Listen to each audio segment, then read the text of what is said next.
কিভাবে করুন, বেশি বেশি করে কিভাবে করুন। বাবা, এমনিতেই এত গরম পড়ছে, তার মধ্যে আরো পড়ছিস? বুঝলাম না বাবা, তুমি কি একাই পড়বে নাকি? বাবা কি তেজ! আমি কি একা বলছি নাকি? সবাই বলছে তাই বললাম। সবাই তো বলবেই। নিজে যখন বেশি বেশি করেছিলে তখন কি সবার চিন্তা করেছিলে? এখন আমাকে কেন জ্ঞান দিতে আসছো? আমার কাজ আমাকে করতে দাও। তোমাদের এরকম করার জন্য আছে হেমন্ত আর বসন্ত আমাদের ছেড়ে চলে গেছে, আর ওই কারণে শরৎ তো আমাদের মাঝে আছে নেই। ওই দেখো না, দেখো বর্ষা এক কোণায় কিভাবে পড়ে আছে, দেখো। আমু, কবে দিন যাইবো, কবে আমি আমু, তাতে আমার কি? ওরা ঠিক মতন পড়েনি, তাই ওদের আজকে এই অবস্থা। আমি আমু। আমি তো বাবা লাস্ট ইয়ার খুব ভালোই করেছি, লোকে বলে। ভাই তোমার ওই এক ইয়ারের অহংকার আমাকে দেখাতে এসো না। আমার লাস্ট 5 ইয়ারের রেকর্ড দেখছ? অহংকার কার দেখ তো তুই। বাকিরাও তো একইভাবে পড়েছিল, তাই না? তো তুইও একইভাবে পড়। দেখো ভাই, যাই হোক, তুমি বাকিদের সাথে আমার তুলনা দিও না।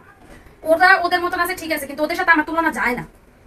তুমি তোমার মতন থাকো, আমি আমার মতন আমার কাজ করতে দাও। আমি আমার মতন করবো, আমার রেকর্ড করতে হবে, আমি রেকর্ড করবোই।